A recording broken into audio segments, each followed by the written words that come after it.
Good evening, ladies and gentlemen, and welcome to the Board of Appeals. Tonight, it's 7 o'clock on March 16th. I'm going to call to order our 7 o'clock hearing of the board upon the application of Edward T. O'Neill Family Trust, care of Nancy O'Neill, trustee, as owners, and Ashby Corporation, DBA, Milton Food Mart, the tenant, dated February 9, 2016, on file with the board for a special permit from the terms of Section 4A of the Milton zoning bylaw so as to be permitted to sell beer and wine at the existing retail food and convenience store located at 133 Brook Road in Milton, which building is a pre-existing non-conforming structure located in a Residence C zoning district. Section 4A of the bylaw requires new uses within pre-existing non-conforming buildings occur only if authorized by the issuance of a special permit by the Board of Appeals. All of that is set forth in the application and plans on file with the board and are open to public inspection. My name is Jeffrey Milton. I'll be acting as the chairman for tonight's hearing. To my left is Stephen Lundbaugh. I'm a member of the board, and to my right is Francis O'Brien. The hearing will be carried on tape delay on Milton Cable, but we are recording it. We are recording the audio as well for the board's records. The procedures of the board are such that I'm going to briefly introduce the application, talk about what's in the file, and open for public inspection. I'm also going to talk a little bit about what it is we've been asked to do, because I've never done this particular request before, and the members of the board have served for a long time, so this is a pretty rare event in the town of Milton. So I want to make sure everybody understands what the context of the application is, and then we'll ask the applicant to come forward, present the application, and we'll offer people an opportunity to speak in favor or opposed to the application, and then we'll consider the merits of the application, and that's basically what you'll see tonight. The application consists of a file of a application submitted by John Aida of Cassius and Care in Russell Park in Quincy on behalf of Ashby Corporation, DBA Milton Food Mart, setting forth the request as I related in the application. There's also accompanying with the application as a letter executed by Joseph Prondak, the building commissioner, which lays out the reasons for the rejection of the expansion of the use and directing them to seek a special permit from the Board of Appeals. There's also a memorandum from the applicant laying out the reasons again, and a little sketch of the interior of the market. There's an abutters list. The people, I presume, would be notified of the hearing. It's also in the file a few emails. I think they're all emails, Mary? All emails. I don't think I'm going to read them all. There are four of them. I'll reference from whom they are and provide. I'll leave them out on the floor if people want to, or on the table if people want to read them. The first one is from a woman named Ann Clark of 167 Brook Road, to the Milton Board of Appeals, dated March 14, received on March 14 at 2:20 p.m.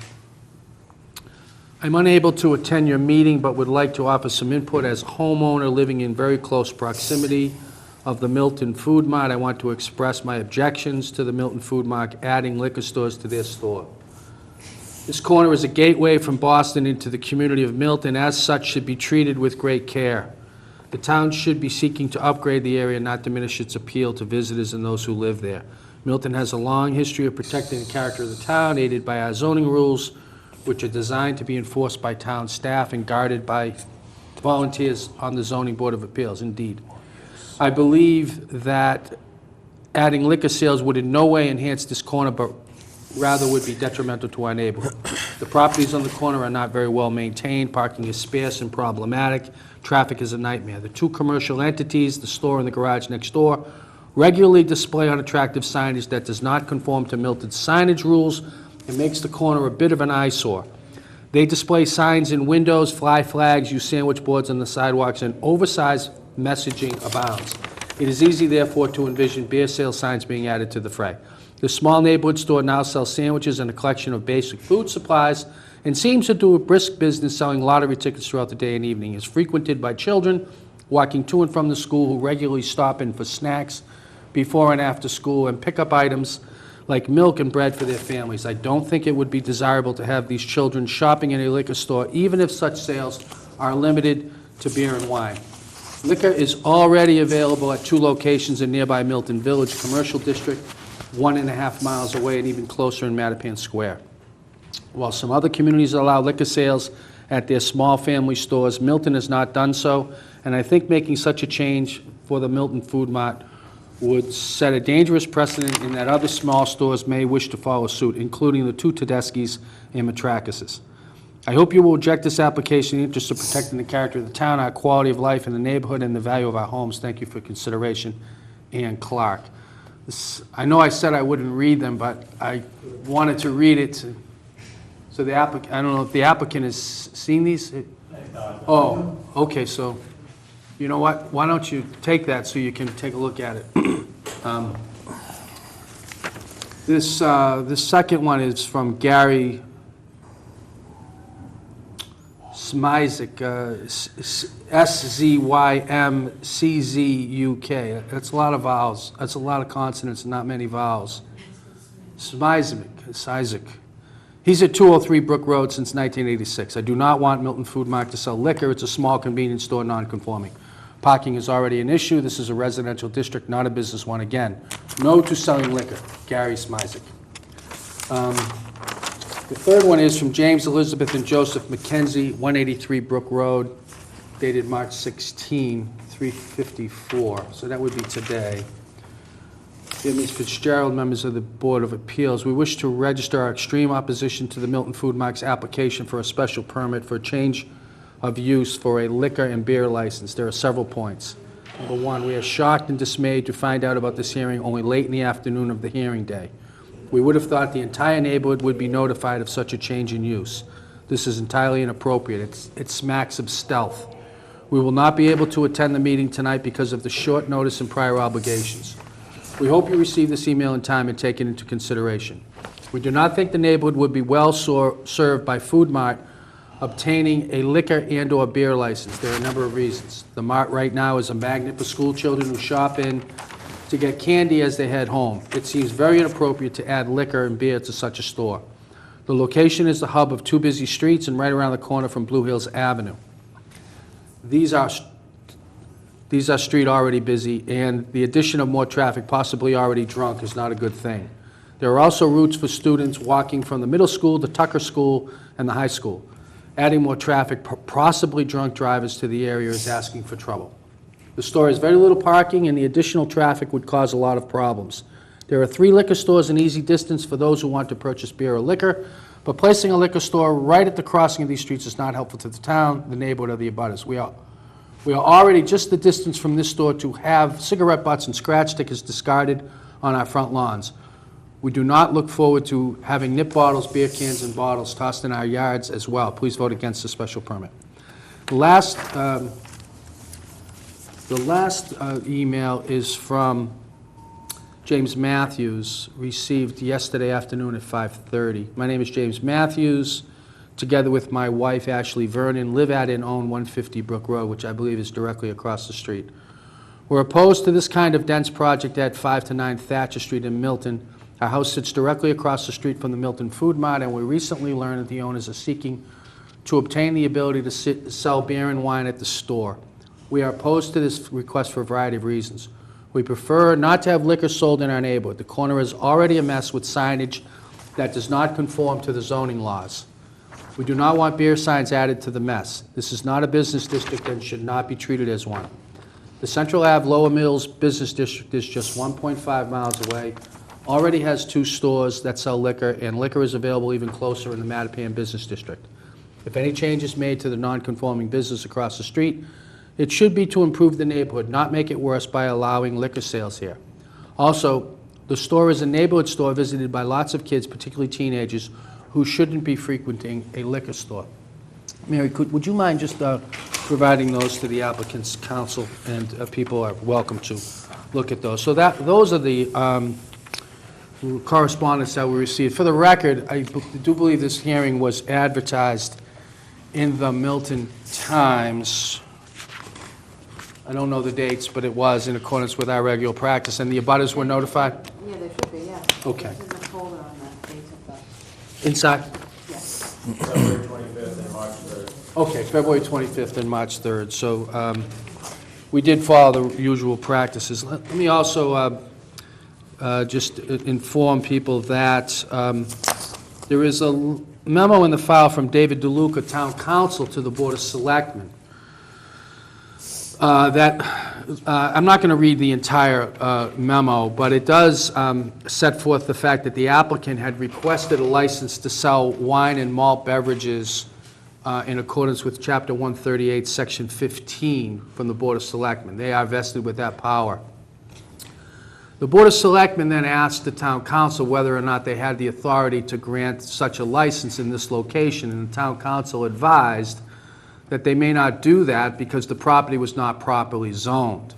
Town Council advised that the applicant could seek, as they have chosen to do, a special permit from the board so as to be permitted to conduct the use, and if that was granted, then they would go back to the Board of Selectmen for the license to sell wine and malt beverages. I think that's important because it sets a little bit of the procedural rationale for why it is we're here, and the reason I say that is we don't typically hear a matter like this. We usually deal with people wanting to put decks on their back porch, which we're happy to hear, and that's what we do. So, but tonight we're going to hear this application for the purpose of discussing whether or not to permit the expansion of the use as a pre-existing non-conforming use, and in order to do that, we need to issue a special permit, and we need to find that such use will not increase any detrimental use to the neighborhood. That's the standard in the bylaw to which we'll be working. With that lengthy introduction, I would like to ask representatives of Ashavi Corporation to approach and introduce themselves, and we can talk about the application. Welcome to the Board of Appeals. Good evening, Mr. Chairman, members of the board. John Aida of Cassis and Care, 18 Russell Park in Quincy. This is Nigam Dixit. Nigam and his wife Parul, who's also in attendance, are the officers and directors of Ashvi Corporation, which does business at Milton Food Mart. They're also the owners. They've owned this business for approximately 7 years in the town. Also in attendance is Patty O'Neill. Her sister is the trustee Nancy O'Neill, who could not be here this evening, but Patty is obviously a member of that family, is the owner of the property. So let me just stop you there. Sure. John? Yes. So can we just take Mrs. O'Neill's attendance as indicative of the fact that she supported the application as the property owner? Yes. Okay. Yes. Okay. And she's here. Just want to get that on Yeah, the she's here in record. attendance as well, so. Yes. Okay, thank you. I just noticed that you didn't sign the application, so I just wanted to make sure that that was, okay, I thank have you. a copy of one that is signed, so maybe we have a Okay, different version, I'm not okay. sure, but. Oh, that is her signature. I thought that was your signature. Yeah, that's her signature. I do have her Yeah, signature. okay, I thought that was signed by Ashby. okay. Okay. Thank you. So as you summarized as well, this is really a two-part phase, if you will, for those that are in attendance and those listening. Essentially, this board is the first board we are required to go through. We did submit an application initially with the Board of Selectmen. There was some discussion between town council and as well as the building inspector as to whether it actually did require it to go through this board. Long and short, we're not arguing that fact. We're here in front of this board, and we lend weight to that we do need to go in front of the Board of Appeals on a request for a special permit. If that request is granted, it would then have to be sent to the Board of Selectmen on a full application, full hearing, and at that time, they, as the local licensing authority, would have to make a determination that is in the interest of the town and meets the public need of the town. So anything here voted on or done tonight still has to go through that process, and I think you summarized that as well, Mr. Chairman, pursuant to Mass General Laws, Chapter 138. So again, we were directed to submit the application through the building department, and ultimately, as it was determined, it would be denied because of the pre-existing non-conforming use. Based on that and the age of the building, which predates the zoning code, we're requesting a special permit. It's an existing retail convenience store. It's been a store in a food market for many, many years. The proposal here is to introduce the sale of beer and wine. It's not a liquor store. It's not going to change into a package store or liquor store. Again, we're actually just looking to introduce additional product of beer and wine. And the introduction of such a product, it's determined, is considered a change in use. And again, there was argument about that, but we're not necessarily arguing that's a change in use. I think the law would say that it is a change in use, and therefore it does require a special permit. Section 4 of the zoning bylaw does allow for a change of use if authorized by such a permit. And again, what we're here this evening to do is to answer any questions you may have.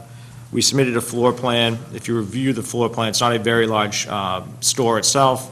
We're just looking to have the back portion install a cooler with some refrigerated beer and wine and a few shelving areas, which would be, again, set off in the back away from the main part of the store. The Dixits also own another business in Easton. They own a package store there, Scott's Fine Wines and Liquors. They've had experience running such a store. They have an excellent track record in the town of Easton, and they've had no violations or problems. We can't hear what they're saying, what you're saying, please. All the voice. Mary, would you mind just shutting the door? And John, would you mind just repeating that Sure. last Sure. paragraph for the audience? There is no amplification in the room. The microphone is for the purpose of the audio recording and the television. I'll try to keep my voice up. Glad the town planner is here to fix the HVAC as So- well, multitasking. The last part I was indicating is that the Dixits, the owner here of Milton Food Mart, also own a store in Easton, Scott's Fine Wines and Liquors. Why don't you sit there, and that Okay. way you won't have your back to the audience, and maybe Yep, folks all might right. be able... Better? All right, don't want to turn my back on anyone. Okay. They own Scott's Fine Wine and Liquors in Easton. They've run that successfully. They've had no problem, no violations. So they do have experience running this type of operation. And what they're looking again to do is, this is a neighborhood store, neighborhood market. They're in no way looking to change that. They're simply looking to add an additional product for sale, and that product is beer and wine. What they'd like to do is have some fine wines, some craft beers and things like that, so those existing customers that are already there, they would capture those customers to be able to buy that additional product, either on the way home from work or on the weekend. They feel that it was something that would be an added convenience to those members of the community and to their existing clientele. I do have with me tonight, I'd like to submit to the board, I have approximately 200 signatures in support. Does the board require original signatures, or? You know, why don't you give us what you have, Okay. and I will take a look, and if you have the original signatures at some point, you can supplement them. No, I have those. I have the original signatures. Okay, we'll take those then. There's approximately 200 signatures, and by looking at the signatures, the majority of those are residents of the neighboring streets. There are a few that are out of town, which the board can use to their discretion as to whether they would consider them to be part of those involved, as certainly not abutters. But a majority of the signatures are from neighboring streets that would be convenienced by the addition of the beer and wine product. Their hours, they're not looking to change their hours of operation.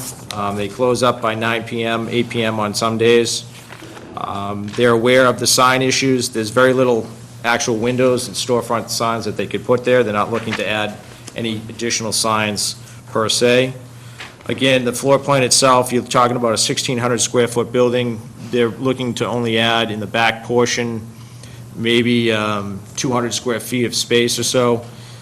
They want to revamp the store. It is tired. They want to do the whole store over, new flooring, do it right, make it a first-class operation, and they think by adding this, get some clientele in. If, again, on the way home from work or something like that, you want to pick up a bottle of wine for your dinner, or a six-pack of beer or something like that, they'd be able to do so. There are no nips. This is not a liquor store. There would not be any hard alcohol. They are aware that children do frequent the store.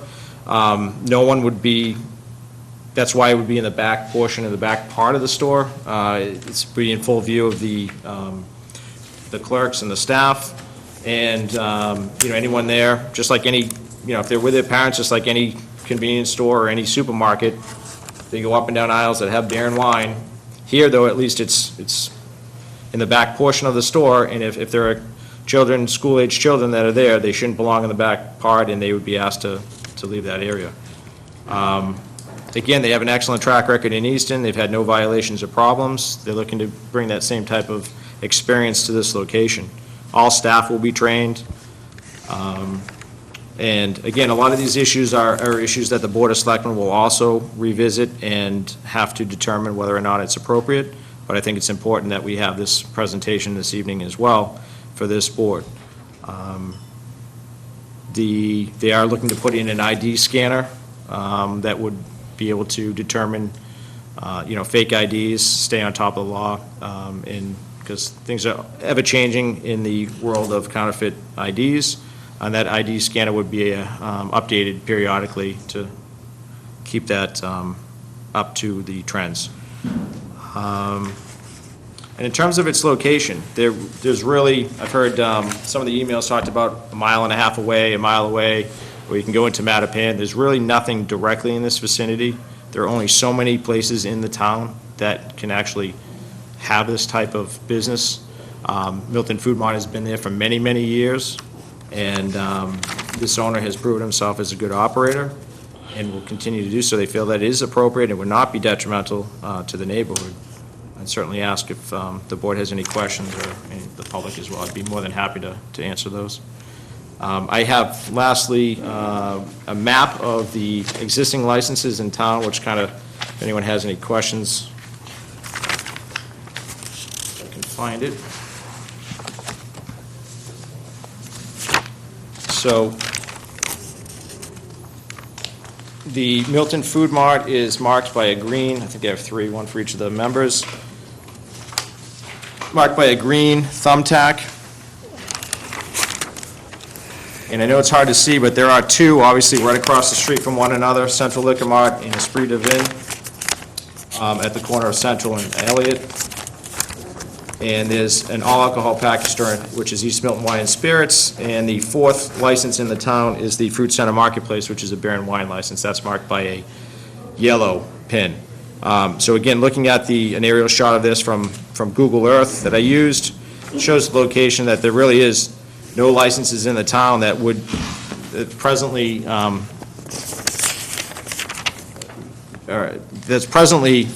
the residents of the town that they could go to, that's within, certainly not within walking distance, and a mile and a half away, I would argue, is not, a benefit to the neighborhood. So it's just something to take into consideration, but certainly open it up for any questions you may have. Thank you. Let me, thank you very much, Mr. Haida. Let me just tell the folks in the audience, what the petitioner has given us is 200 signatures, original signatures, all signing a petition that says the following: the undersigned customers of Ashby Corporation, doing business as Milton Food Mart, 133 Brook Road, Milton, are in support of their application for a new wine and malt beverages package store license for the town of Milton and Commonwealth of Massachusetts. So people are and it's signed by, I think 199, actually. I think one signature was missed, but 200 or so. I don't doubt you. Yeah, 200 or so. I have some questions, and then Sure. I'd like to ask the board members if they have any preliminary questions. So, so you said you owned Ashby Corporation owns a place in Easton? No, I got different corporation there. A different company owns a place in Different East. company. Could you talk a little bit about the Eastern operation? What you do there, what that's... What's that? I got liquor store over there. Yeah, it's a full liquor, Full liquor. and I operate from like, all of it, like from morning to evening.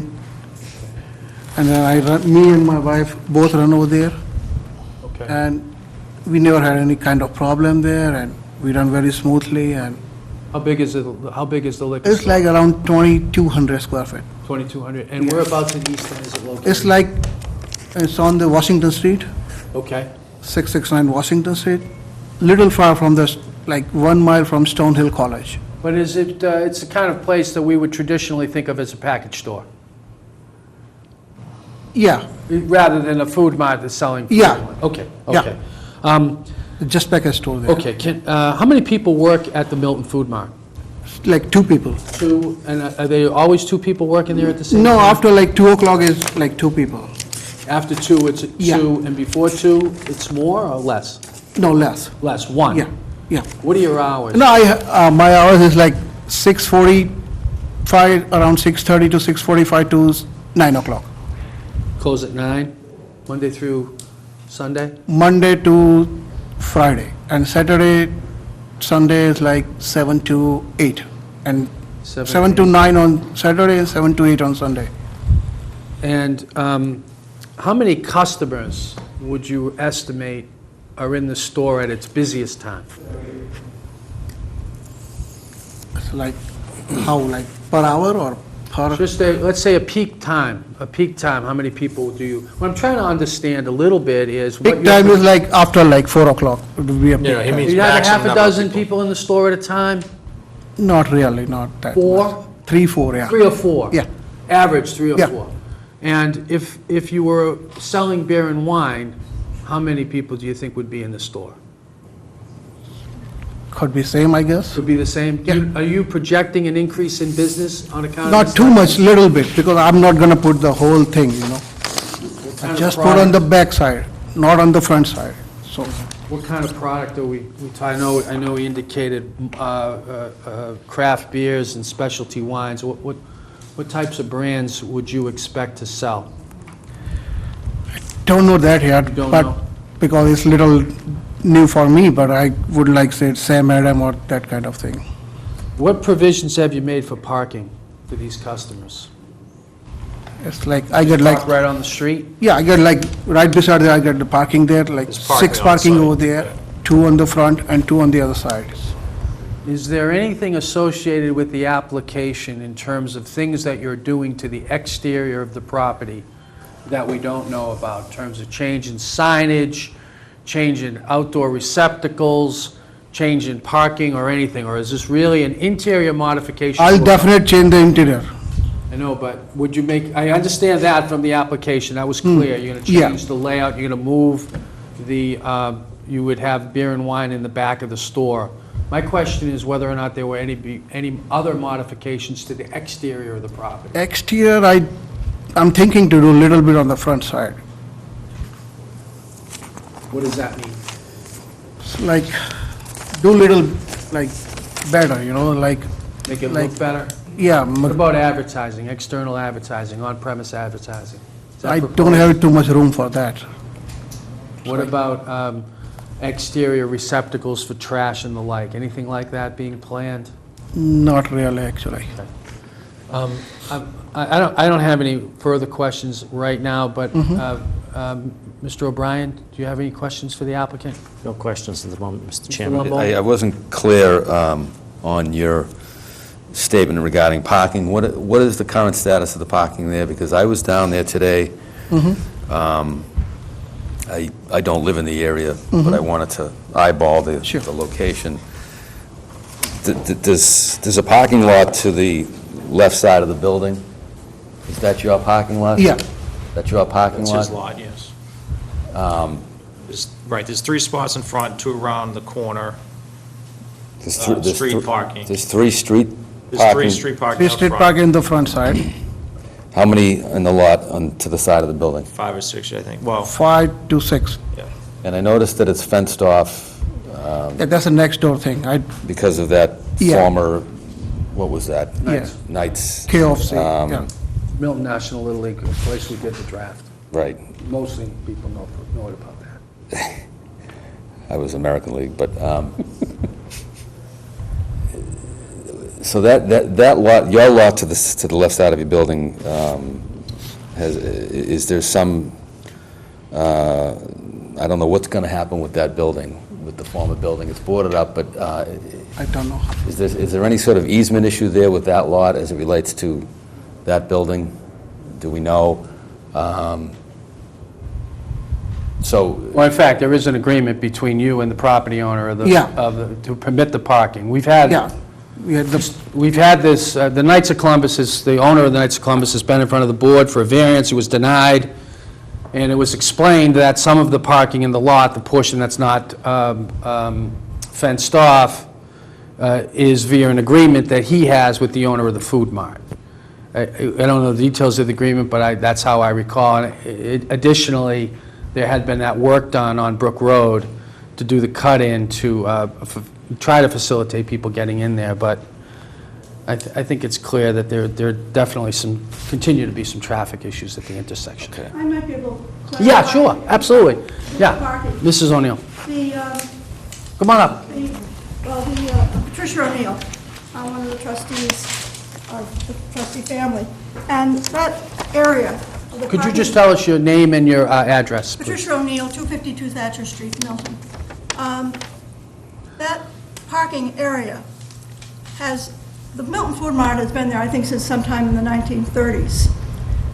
During that extended period of time, the O'Neill family, or the owners of the businesses that were in there, have always maintained that lot. The Knights did not maintain it. The families plowed it. If it needed to be resurfaced it. So that has gone into court, and there was an agreement that parking accrues to the Milton Food Mart. Who owns the lot? The ownership, I cannot tell you exactly what the ownership is, but the store has rights, I would say, in perpetuity to it, to that parking area. Thank you. So that goes with the store. It does not go with the Knights of Columbus building. May I ask you a question, Mr. O'Neill? Do you also own the land where the auto repair? Yes, That's also your land? yes. Continuous ownership? Yeah, that was my father's gas station back in the dark ages. Mr. Sorry. Dixit? Could you be a little more specific with respect to, What, if anything, you would do in terms of exterior renovation? You mentioned something. You would do something outside. I do What a would you little do? better appearance from the outside. Not too much, but I'm not going to change, actually, real thing though. Are you going to change, again, I was down there today. I don't live in that area, and I'm not down there a lot. Council represented that it's tired. Tired, I think, is an understatement of how the facility looks at this point. So, I mean, if you could give us any additional information, because I know the neighbors are going to be very interested in what your plans would be down there in terms of some sort of general facelift of the exterior, if this were to From go outside? forward. Yes, Outside, right? outside, exterior. Yeah, outside I'm going to change that, like, door and that kind of thing, and if it possible, I'm not sure yet, but I'm thinking to do little better on the, like, window, making little more if I can. I'm not sure on that thing, but I need to ask some kind of architect. Okay. And you said, I think, Counsel, that there was going to be a specific area in the rear of the store dedicated to the Yeah, storage I and think- sale of the beer and the wine? And I think, That's true. did you mention about 200 square foot of space? Is that what you Yeah, said? around that roughly, yes. All right, this I haven't seen. So there's kind of an old, some, deli cars and stuff like that. That's all going to be taken down. There'd be a new cooler system in, new flooring put in. And again, it would be just kind of segregated into the back portion, that if on the off hours of sales, they need to rope it off or things like that, they could certainly do so. Have you broken down the percentage of sales between what's sold there now and how much beer and wine? What would your beer and wine sales be as a percentage of your overall sales? It would be, I'm not sure, would be 20%, I guess. 20% of your 20, sales? 25, I'm not sure, but it could be like that. Okay. Steve? I'll have some other questions at another time. Frank? Counsel, just want to get a clear picture in my mind as to who owns what. The building that the Milton Food Mart is located in is owned by the O'Neill family That is or the correct. trust? The trust, Okay. yes. And, We have a lease with Ashby Corporation. okay, and what is the term of the lease? How many more years? Right. I think there's, 2, 5, I'm not There's sure, options but as it well. should be option left, I guess. 5 years left. so and there might be like- 6 or 7 years left. Yeah. Under the terms of the lease, who's responsible for the maintenance, interior and exterior of the property? If it's not structural, it would be I'm, the tenant. for interior, I'm responsible, for exterior, they're responsible.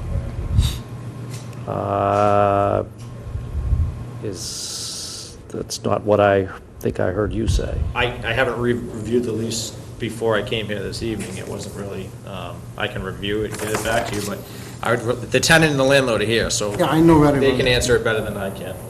So you're responsible for the exterior? Interior, You're responsible for the interior? yeah, and for exterior, they're responsible. If something like the roof, we're responsible. Roof or, You know, anything structural, we would be Yeah. responsible. If it's cleaning up, things like that, the tenant would certainly yeah. take care of that. I mean, When's the last time any exterior repairs or renovations took place? I'm not sure I can answer that. I think there has been a roof, a new roof fairly recently. Long, no, I wasn't here that time, I wasn't here, so it might be. But, I mean, I'd echo my colleague's comment that, and yours, that it's very tired looking. So I'm just wondering when the last time a coat of paint or anything was put on the place. It's been painted. Well, I know the gas station was painted not very long ago. What was the gas station? Thank you. Thank you, Mr. Chairman. I'll have more questions later. Fine, absolutely. Okay. Nothing further from the applicant? no, nothing further at this Thank you, time. Mrs. O'Neill. Let me ask if there's anybody in the audience who would like to speak in support of the application.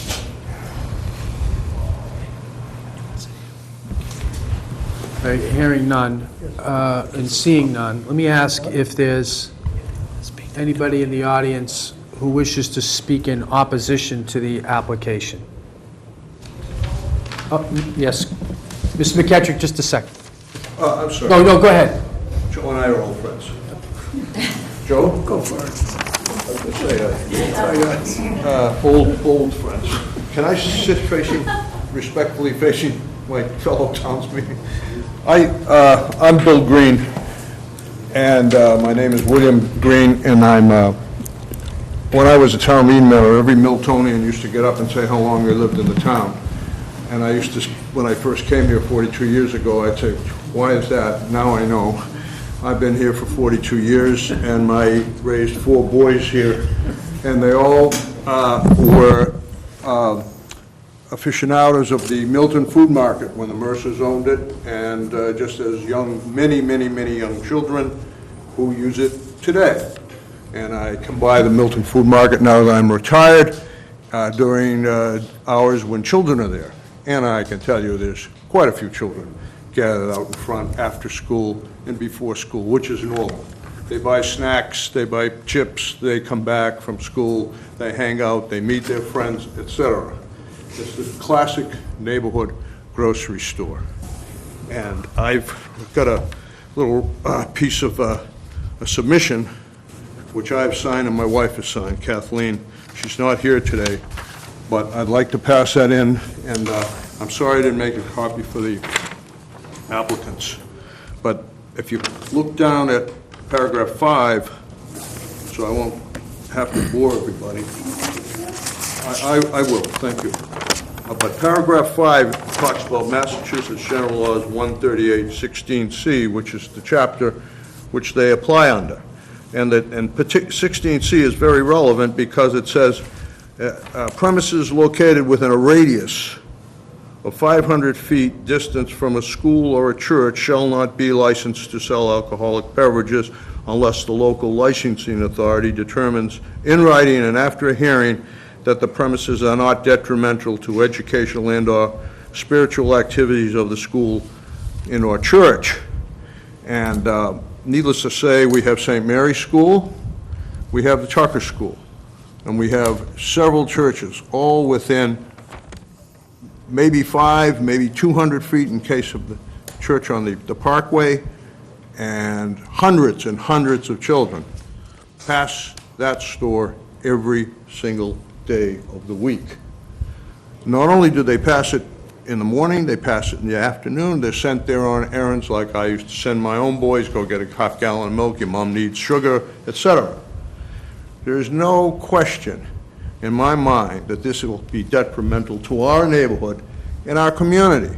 And I won't read this whole thing because maybe it will get boring. But the first paragraph says, it is in close proximity to 2 elementary schools and several churches. And then on the paragraph 3, the grocery store is in the middle of our residential neighborhood and would constitute a detriment to the neighborhood with increased traffic and trash. There's already a hell of a lot of trash there, excuse me, a lot of trash, a very poorly maintained property, and it is not only tired, but clearly, even the Monsignor's little circle, which is a tribute to our Monsignor Day, that looks shabby. Nothing there looks good, including, it's been a long time eyesore. It's shameful.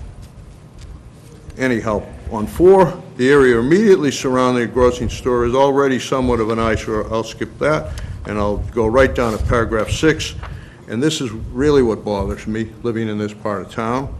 There is no other neighborhood grocery store in Milton with a liquor license. None, and there never has been. There's no other store in any other part of our town that is where children, groceries, and liquor mix. None. And I say that with a lot of emphasis because I feel very strongly about it, and I feel that it would be detrimental to our neighborhood and actually discriminatory to this part of town. We are trying to maintain a very good neighborhood, and we have all kinds of traffic issues, all kinds of schools and congestion, and adding liquor to the mix would be a very bad thing. And I'm shocked, to tell you the truth. I only learned about it this morning, and I'm glad I didn't learn about it earlier, because I probably wouldn't have got a lot of good night's sleep thinking about how bad it would be. And I don't even have any kids anymore. That's it for me. Bill Green. Thank you, Mr. Green. You're welcome. Mr. McGetrick, welcome to the Board of Appeals. Thank you, Mr. Chairman. Good to see you. I wish that I were better prepared. I only heard about this meeting about a half an hour ago. But I would start off by seconding, for the record, Joe McGetrick, a town meeting member from Precinct 1 and a resident of 10 Crown Street.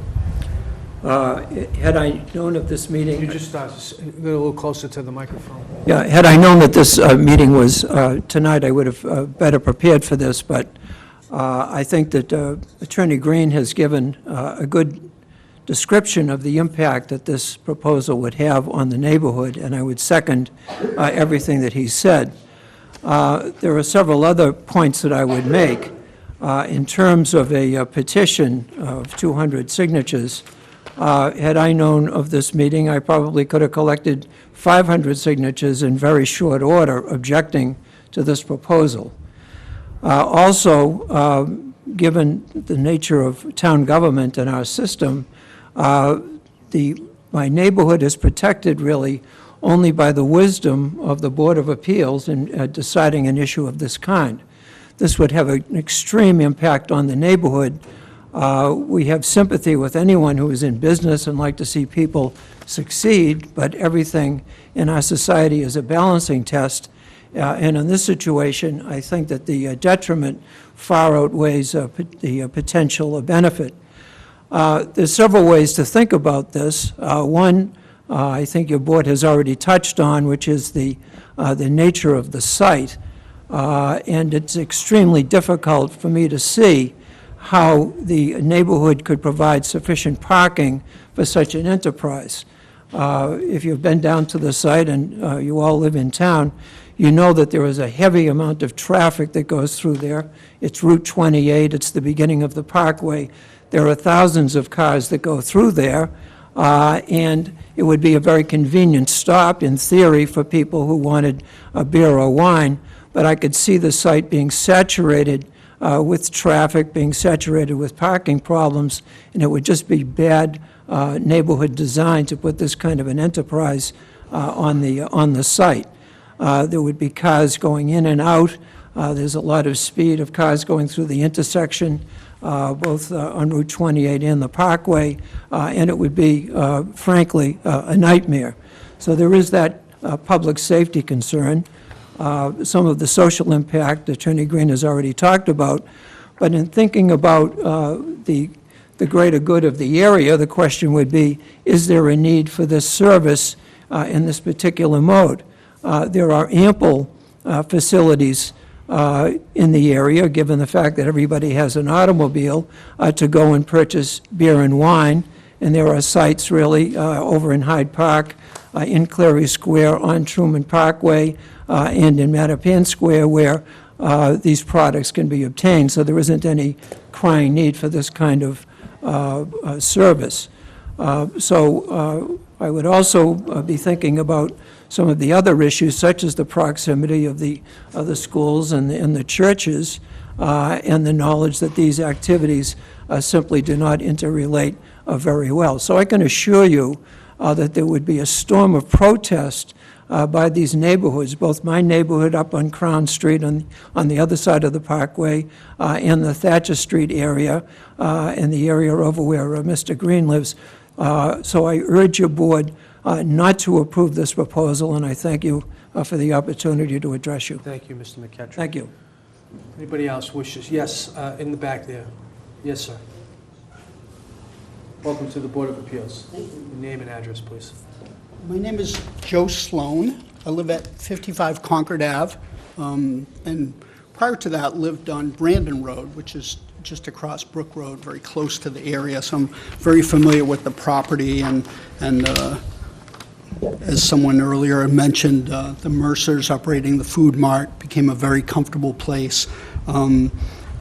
Echoing some of the other concerns, but specifically your task tonight to look at something you identified, Mr. Chairman, as something that's a bit unfamiliar to this board, but yet something that has been in conversation quite in depth in recent weeks with the planning board process, examining the concept of these non-conforming properties and uses that exist in Milton, and specifically proposals to allow or promote expansion of these uses, and that's drawn heavy criticism. I know that this criteria that you have before you is to measure whether an additional use or a new use, as it's described in our bylaws, adds any undue burdens or undue impacts to the area. I believe, speaking from a traffic infrastructure standpoint, that any new or proposed new usage that could add even just a handful of new vehicles to this area would in fact be an undue burden to the area, because it already is a tremendous burden, the traffic infrastructure in this area. As Mr. McKetrick said, this intersection is so complex. We have Brook Road, Laurel Road, Blue Hills Parkway, Brush Hill Road, Truman Parkway, all converging in this area. It's identified on the state level as a tremendously difficult area, and in fact, the selectmen have just in the past couple of weeks signed the contract that's going to set into motion a multi-million-dollar reconstruction of this area from the Milton's town line with Boston at the bridge over the Neponset River all the way back to Elliott Street. This area is about to turn into a construction zone with all of the challenges and frustrations that a construction zone brings, with delays and frustrated drivers. It's a tremendously difficult area for pedestrians. There are people who cross this intersection right in front of the parkway with extremely dangerous situation that happens there. Sadly, we had a pedestrian fatality on Truman Parkway, and our neighborhood is grieving for Kiki Etienne, who lost her life on the Parkway, very close to this area. It's identified as a tremendous problem, and I think that any added burden from that standpoint is not what we want. And I would just, one last thing to add is something that I've been in conversation with Milton clergy and the Milton police and local social service personnel to acknowledge the fact that there's also a growing homeless population in the Mattapan Square area, and specifically in the area of the bridge over the Neponset River. And those folks have been trying to look at this and look at ways that we can see what's happening, see what that situation is, and find ways that we can help that situation and remedy it.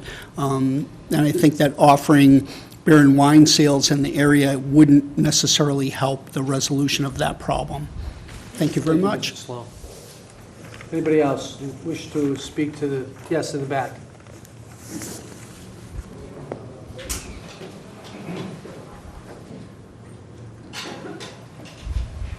Welcome to the Board of Appeals. Thank you. You're welcome. My name is Norman Huggins. I'm here with my wife, Anita. We live directly across the street from the Milton Food Mart.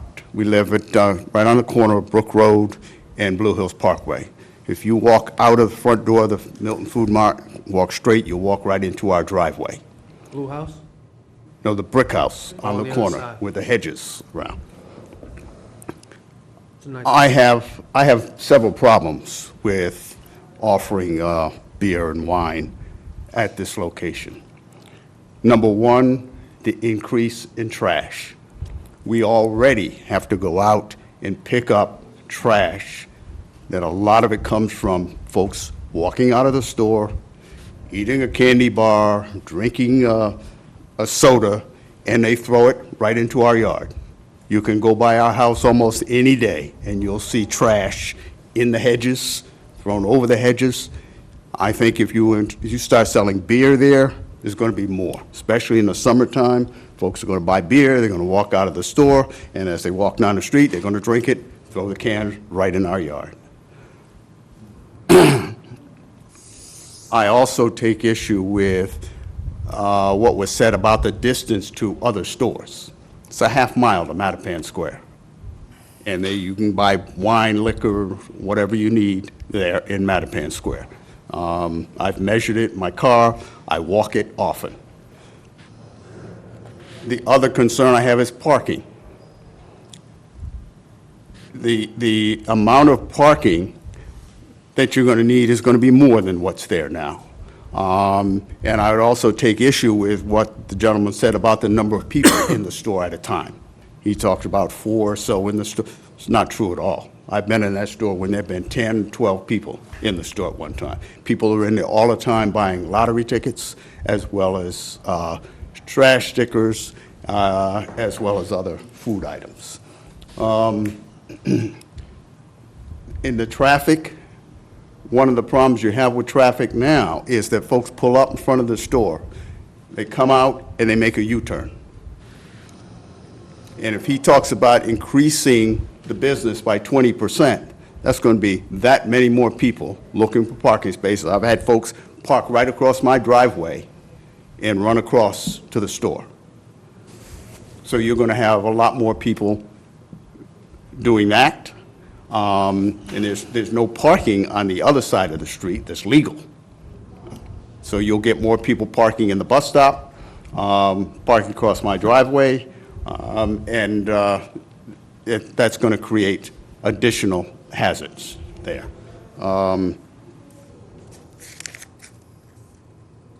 So those are the main reasons why I think we're opposed to Thank you, Mr. We- Huggins. We've been there for 20 years. There's never been liquor or, 22 more, you'll be with Mr. Green. but if Keep at it. there's been no need, No. there's been no need for beer and wine in this, all that time, I don't see why there's a need for it now. Thank Thank you, you. Mr. Huggins. Yes. Ms. Anderson.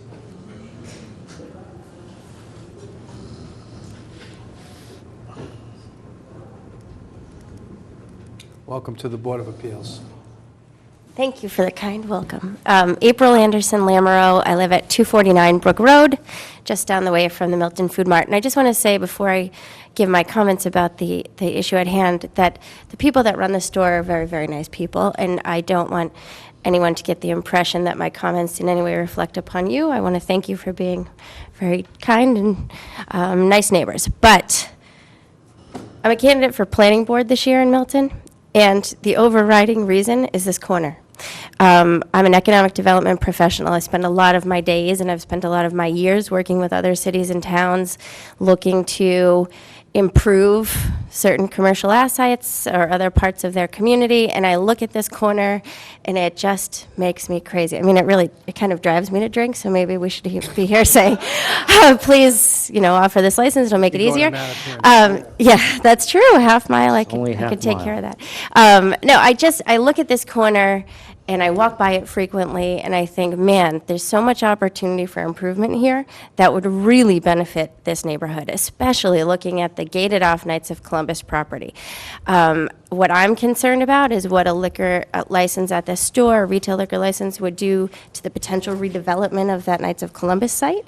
I don't know what it might do, but I'm concerned about what the quality of that project may become if we add this use to the store. I'm also happy to hear the board question the exterior of this property, which I agree is tired.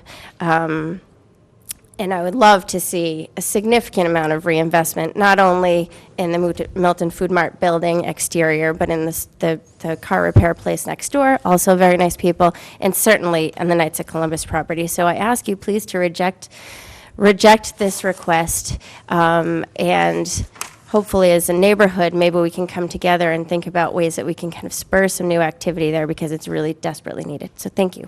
Thank you, April. Anybody else wishing to speak? Yes. Gentleman in the corner.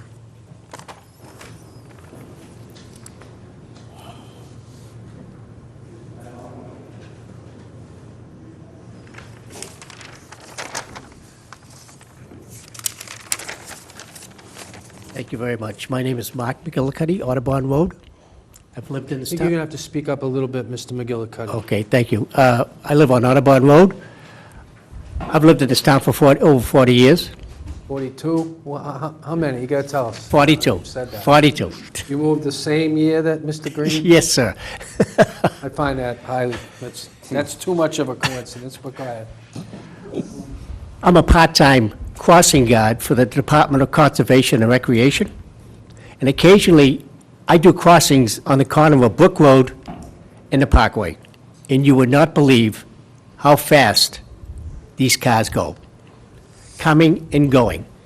They don't pay attention. They're on their cell phones. They don't care. They're going home. They're going to work. I take my life in my hands when I step out and put that stop sign up. There's 3 spots out front of the Milton Food Mart. There's parking on the side. When a delivery truck comes, a Pepsi, the great big long Pepsi trucks, they back in. When they back in, no one can park in there. And the man who lives across the street from the Milton Food Mart, he's correct. They do U-turns in that street. Mr. Huggins. I've seen people not using the crosswalk. They continue walking past his house, and they just walk across the street into the food mart. Someone's going to get killed, and I think we really don't need any beer and wine in that part of town. Thank you. Thank you very much, Mr. Thank you. McGillicuddy. Anybody else? Yes, ma'am. Back in the corner. Thank you, Mr. McGillicuddy.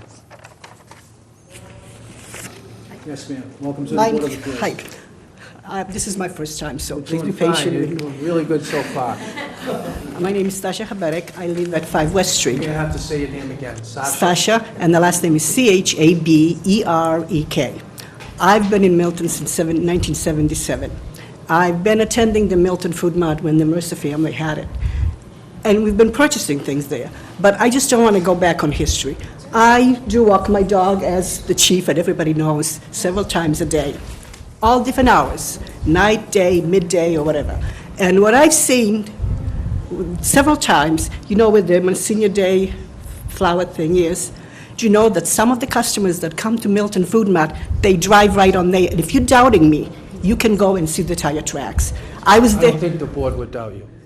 And one day, I screamed at somebody because there I am, I'm walking, I have the dog, I have the flashlight, and the guy is backing in and he's parking because he couldn't get into the parking lot that barely holds several people, several cars, and they just completely oblivious to the whole thing, and it's going to increase it. It really is. And lately, there has been an increase of all kinds of trash, even on West Street. West Street is so short that, you know, they come in, and the kids walk out, they throw the trash. I agree with the gentleman that lives on Brook Road and with the other people. So I just want to address the parking issue and the traffic. Thank you very much. Thank you. Appreciate it.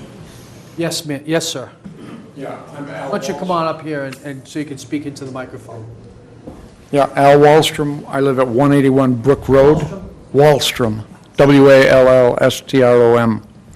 181 Brook Road. I've lived at that site for about 16 years, I think now, but I've been a Milton resident since 1980. And I want to agree with everyone who came before me. I have nothing really new to add, but I keep hearing people talk about the trash problem. That is a real problem because the kids do go to there on their way to and from school, and they eat their snack and then they throw it wherever they finish their snack, which is frequently on our front lawn. And if he's going to improve his business by 20%, you know, I've been in business myself, and I'm always looking to improve business. But improving business is also going to improve traffic at that area, and there is no parking, like many other people have said before. And it will be an issue. And I think I have nothing more that I really need to add. Because everybody's said it before and said it very well. Thank you very much, Mr. Wallstrom. Anybody else wishing to speak? Yes, ma'am.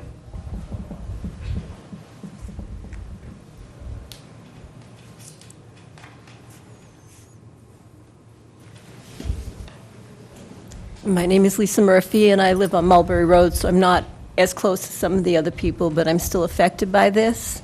And I agree, again, I also agree with everything everybody else has said. But the first thing that came into my mind when I found out about this, and I only found out about it today, shame on me for not reading the Times better, was how close it is to Mattapan Square. And if anyone's thought about the traffic that might come over from Mattapan Square and access the store to buy the liquor. And because it's liquor, not liquor, but beer and wine, it's going to be higher ticket items that are going to be sold, which means more money in the store. So has any thought been given to whether or not this would have an increase in crime? And we don't want to have any crime in our neighborhoods. You know, we work very hard not to. So it is a concern, and I think it needs to be thought about. Thank you, Ms. Murphy. Anybody else? Okay. So, yes, sir. My name is Francisco Fernandez. I live in 20 Thatcher Street, right across the street from Milton Food Mart. I've lived there for less than a year. Just moved into the neighborhood. 41 more. Hopefully more than that. I really enjoy the neighborhood, which is why I moved in. I have 2 young children. Everyone pretty much said everything that I had to say, but I just wanted to add that today this afternoon when I got home from work, my son, who's in the front lawn, comes to me to the driveway and he tells me, "Daddy, what's this?" In one hand, he had a carton of, well, you know, a pack of empty cigarettes. In his other hand, a scratch ticket. I find that every day on my front lawn. I don't want my son to see that type of, you know, a scratch ticket, lottery, and cigarettes. So once they bring beer and wine, he's gonna find also a bottle of beer. It defeats the reason why. It changes the reason of why I moved into that area. Also, something that I don't think anyone mentioned. He said that he's gonna bring his sales up 20 to 25%. How's he gonna be able to control all that people with only one employee working from the time they open to 2 in the afternoon, which is what he said? And then in the afternoon, after 4, when it's peak hours, with only 2 employees, I think it's I think that's not enough. That's it. Thank you, Mr. Fernandez. Yes, we have another hearing after this, so, okay. Yes, ma'am. Welcome to the Board of Appeals. Good evening. Thank you. My name is Joan Giankarski. I have only lived in Milton for 32 years, but for 10 of those years, I lived at 125 Blue Hills Parkway, directly across the street from the Food Mart, and presently I'm at 75 Oak Street, right across the street from the Tucker School. I want to bring up something just to be put in as a footnote for consideration.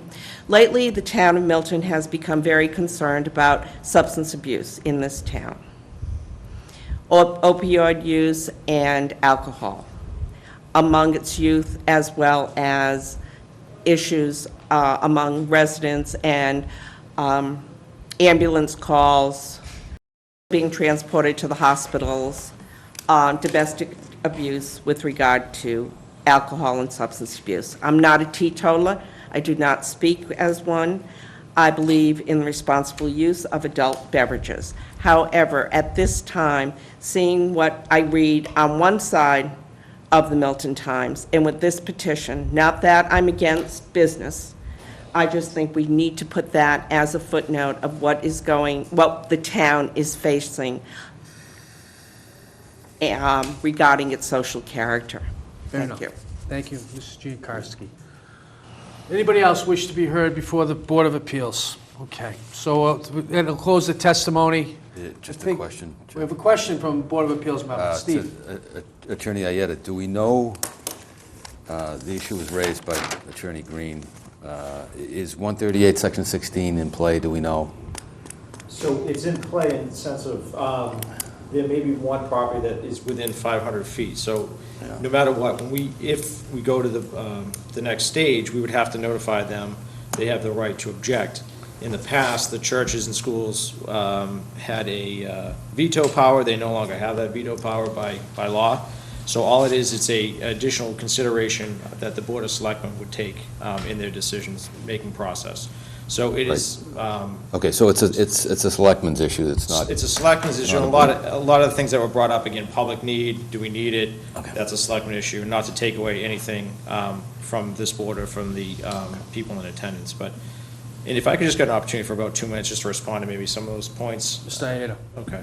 I think my client, Mr. Dixon, was misquoted a little bit saying about his sales are going to increase overall 20%. I think the question was asked, what percentage of sales do you believe would be beer and wine? I think he responded 25%.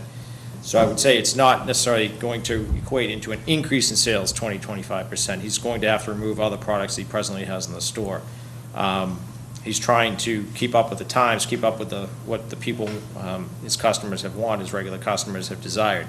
So I think that's a little misstatement that things are going to increase. Again, traffic, it is what it is in the sense that it's a busy street. This store has been there before it was a busy street. I don't think adding a product is going to add to the traffic. I don't think there's been any proof of that tonight. There's been theories, there's been thoughts. There's concerns, not to say they're not justified, but there's been no concrete proof to say that traffic per se would be increased. There are 10 available spots at any given time at this location, and it's not going to turn into a package store. It's just it's supplemental to his regular business. It's limited to the back portion of the store. Again, trash issues, and I guess the presence of children going into the store. So first of all, these are elementary school age children. To somehow think that they're going to be influenced to try to buy, steal, whatever, beer and wine, I think that's kind of a far-fetched premise. But in any event, the staff will be trained to supervise that. As stated before, kids go into supermarkets or other local convenience stores, maybe not in this town, but certainly the Milton Marketplace has that all in one area, that there's children there as well. So it's not unusual concept to have this mixed use.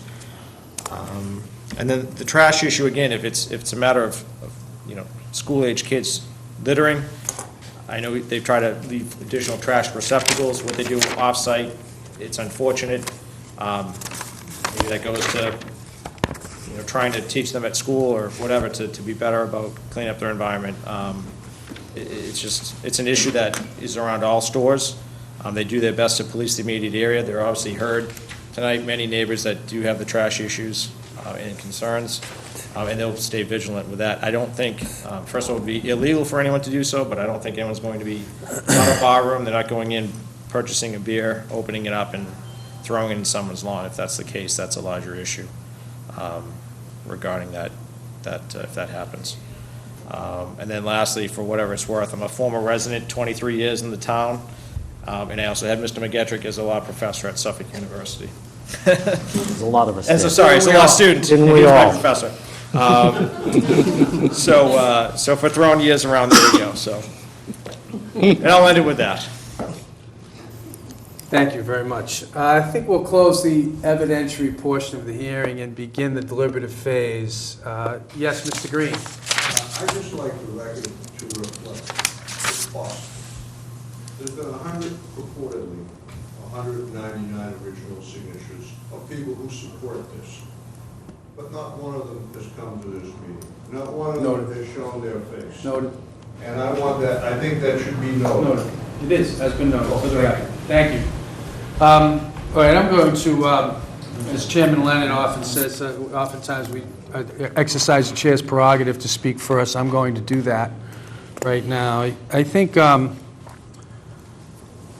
so I said at the top of the meeting that I've sat on this board, and my colleagues have sat on this board a long time. This is not the first time we've heard a non-conforming matter. This is the first time we've heard a beer and alcohol license matter. And I think the board has been sensitive over time to balancing the needs of the town's residential character with the need for appropriate business use, and with the emphasis on appropriate.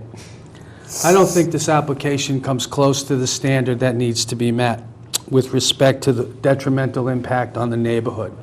The specific words in the bylaws state that we have to make a finding that the use will not substantially increase any detrimental or injurious effect of the building or use on the neighborhood.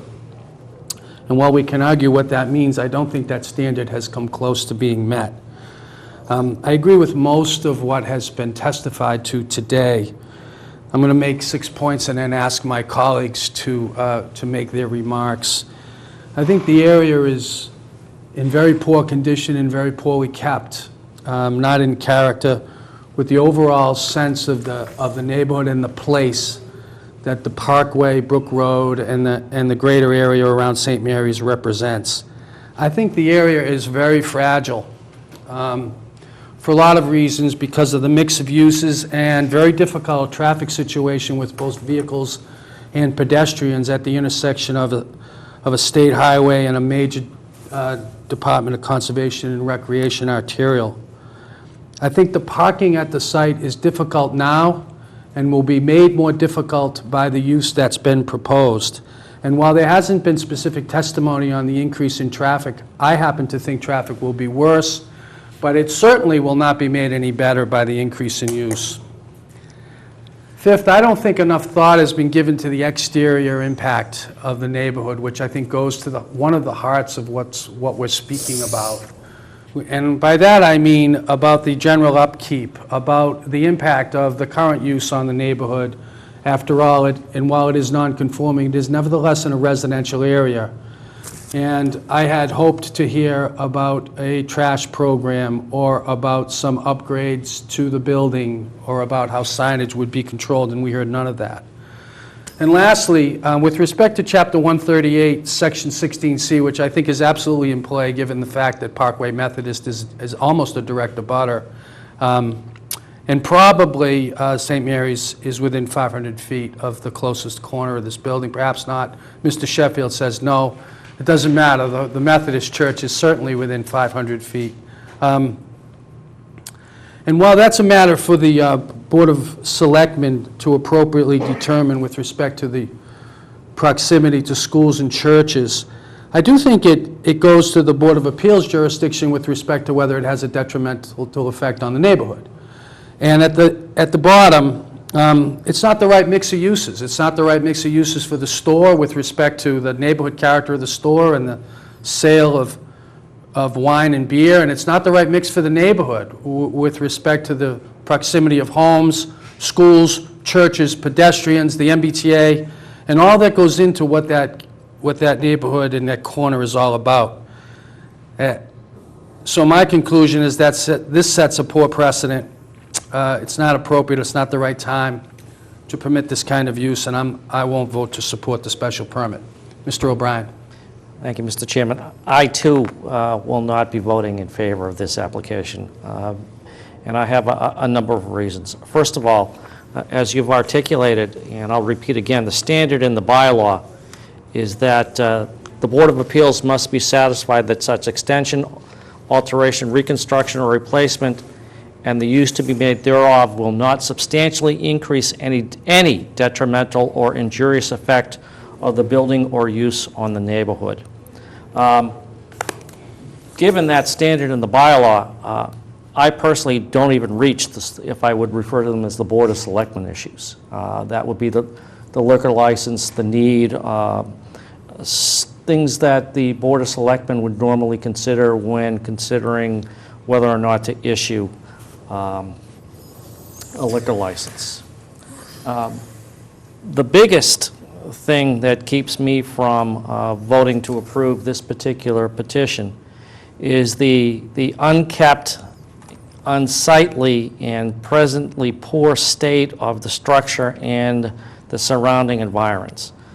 To me, the way that the building looks now, it simply doesn't bode well in my mind for the ability of the applicant or the owner to control beer or wine sales if that was to go forward. I think that there is a significant credibility gap, at least in my mind, between what I see and what has been represented. I also think, quite frankly, that the details are, in my mind, kind of shockingly lacking in the petition. I would have thought that the petitioner would come with a definite plan for upkeep, maintenance, renovation of the structure. That perhaps would have gone a little way in moving me in the other direction, but there's nothing here. There's nothing here that I can hang my hat on, and so I won't. With that, with the details lacking, with the other issues that I've mentioned, I'm not prepared to support this application. Thank you, Mr. O'Brien. Mr. Lembo. Thank you, Attorney Mullen. I really can't say much more than what my colleagues have already expressed. I don't think there's any possible way I could support the application either. I mean, we have these standards that we have to conform to when we're dealing with permits, and then this issue of the extension of a non-conforming use. And but whenever I sit at these hearings and I'm thinking about the law and how to apply it, what I take more than anything is what the neighbors say. I give that the most weight. I think you have to. They live here. They experience this every day. And as well as it was said by my colleagues, I don't think anybody said it better than the neighbors and the abutters. And I don't think there's really much I can add to this. You know, I'm glad I went down there today to take a look. I live on the other side of town, but I wanted to get a sense myself because I had seen some of the emails come in stating their opposition. And I was shocked when I went down there at the condition of the store, the exterior, the trash, the parking. You know, the notion that this would not increase the parking burden, I think is just simply not correct. And as I said, everything's been said, but you've got children, you've got traffic. We had this issue with Matrakis Deli. The board didn't, but I think perhaps the selectmen did a few years ago. It didn't pass for many of the same reasons that we talked about tonight. So in the overall, Mr. Chairman, I think if it goes to a vote, I cannot vote in favor of the application. So let's put it to a vote. Let's first vote on the fact that you should spend a little bit more time in the west side of town. Okay. I'm an East Milton guy. Little East Milton comment there. Okay. But I think that the board should put it to a vote if, ask my colleagues if they'll indicate by saying yes or no whether they will support the application for a special permit for a food and beverage change in use to permit beer and wine at the premises located at 133 Brook Road. Yes or no? No. No. Okay, special permit's been denied. Board will issue a decision to that effect forthwith. We'll file it with Mrs. Fitzgerald, and it will be available to the applicant within the next couple of weeks. Thank you. Thank you very much. Thank you. Nice job, by the way. Thank you, folks, for coming out.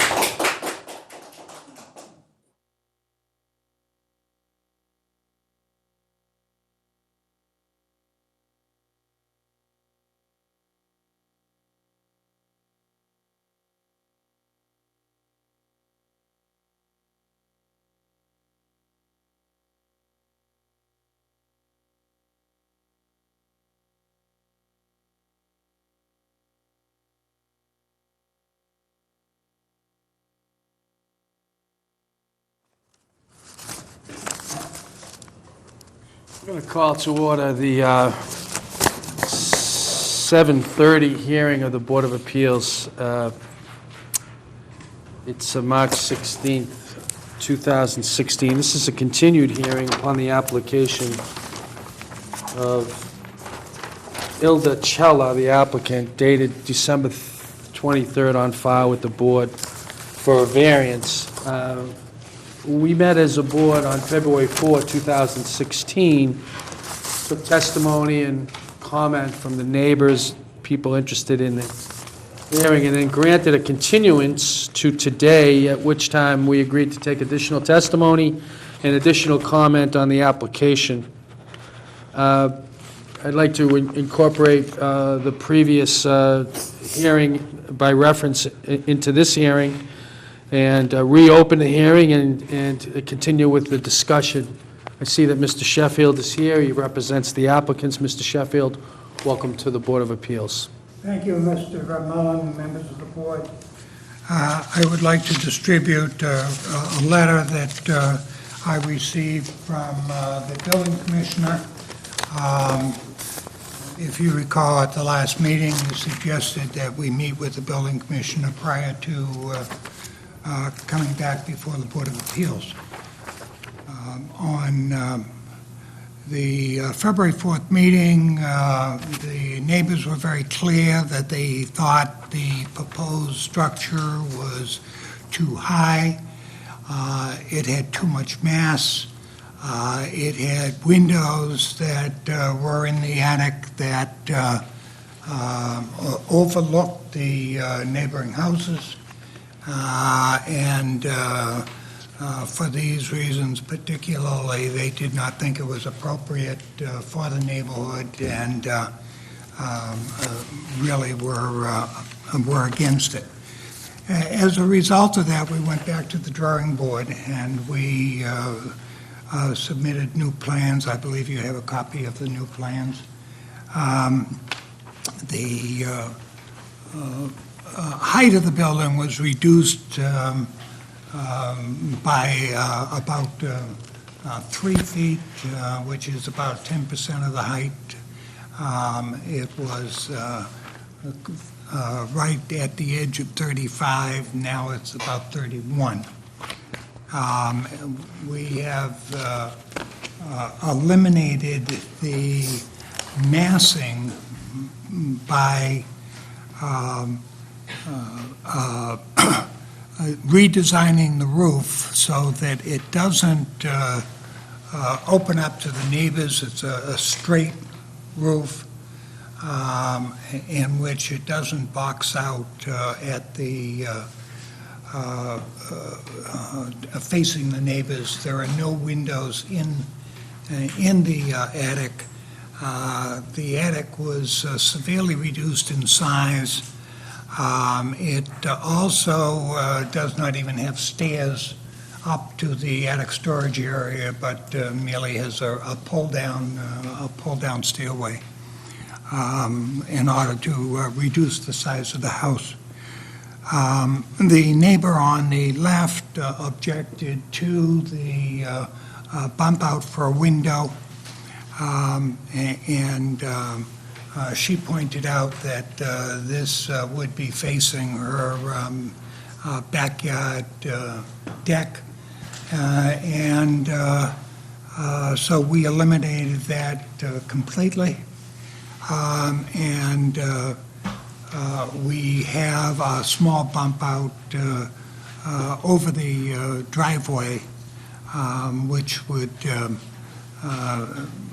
give some character to the house, but that side setback is well within the requirement.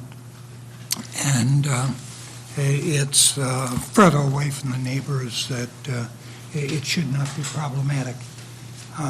One thing we would like to retain, and we talked about it at the last meeting, was the mudroom. And I think the mudroom adds Mr. Sheffield, could you speak up a little bit louder? Keep talking that way and we can't hear what you're saying. I'll try to speak louder, and this is not a microphone, but I will try and speak louder. So we have reduced the height, we have reduced the massing, we have reduced the attic, we have eliminated the walk-up attic, and have, pulled down stairs so that it would be for storage only. We have eliminated the windows that would be facing the neighbors on the left and the right from the attic, which were a matter of concern. We've eliminated the bump-out window on the left that the neighbor there was concerned about. And we would like to retain the mudroom because we feel that that adds a lot of utility to the home, and it adds an awful lot to the character and style of the structure. We were asking for a variance on the 2.5 story versus 3-story, and that variance is no longer requested or needed because the attic has been reduced in size and scope so that it is fully compliant with the town's bylaw. We are eliminating the variance on the side setback because the bump-out window is being eliminated. That's the left side, correct. And that would be no variance is requested. A variance is requested from the front setback to permit the use of the continued presentation of the mudroom. And this would be a front setback for 13 feet, where the current front is 18.6 feet, and the variance and the requirement in the bylaw is 20 feet. Does the building commissioner know that? Because it's not his letter. No, it's not in this letter, it's in his first letter. You know what? This is going to get real confusing. Yeah, fast. absolutely. It already has. Do we need a new application? Mr. Sheffield, I keep hearing you saying that the bump out that was objected to at the last hearing on the left-hand side has been eliminated, and I see it eliminated on this plan, the so-called west elevation, but if you look at the east elevation on the plan, it's still here. No, that's on the other side, that's on the right-hand side. There were two. There are two.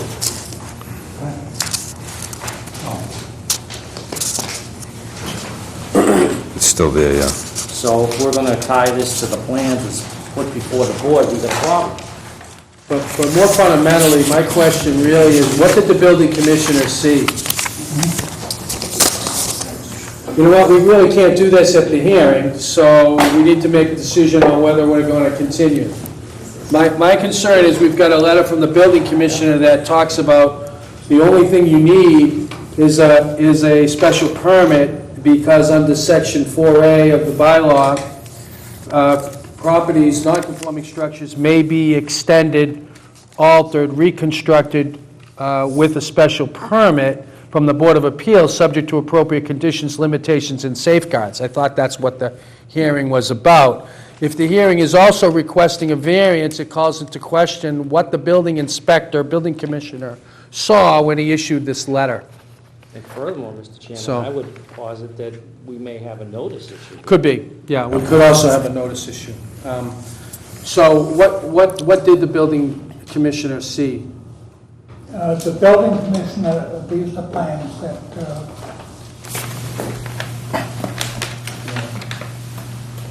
And those plans call for? and those plans called for the elimination of the left bump out and a bump out on the right that does not require a variance.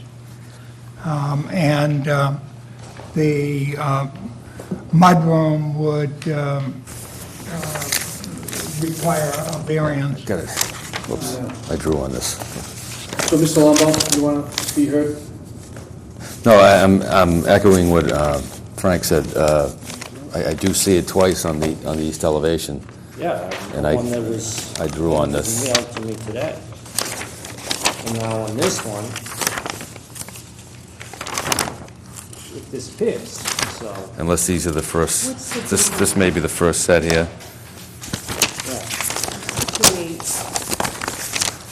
But I think that Attorney, Mr. Prondak's March 16th letter, it's only referencing the, we're taking out 5A1 with the roof, right? Right. And that's reflected in his decision letter. And then he talks about the fact that we've got to now come in with a special permit for non-conforming use, but he doesn't address some of these other things that you're bringing up I here. don't like this, I don't like this at all. Okay, so, Mr. Sheffield, do you have a comment that you'd like to make at all about this, about how we might proceed? I'd hate to reschedule it again, but if that's necessary. So here's what, and with apologies to the audience who've been waiting here for an hour, but there are a couple of issues with this application that the board's not comfortable with. The first is, this feels like a brand-new application to us. The old application was very detailed, requesting several variances. for various reasons. And then during the hearing, as you recall, we became aware that the building was, there were several objections, several comments, and Mr. Sheffield, I think, accurately summarized that. We then requested to go back to the building inspector because my issue, as I recall, was I wanted to have the building commissioner speak on the fact that this building was going to be effectively eliminated and rebuilt on the structure. And the building commissioner has now come back and said that that's okay. Non-conforming buildings can be built, reconstructed with a special permit from the Board of Appeals. But the building commissioner didn't reference the need for any variance.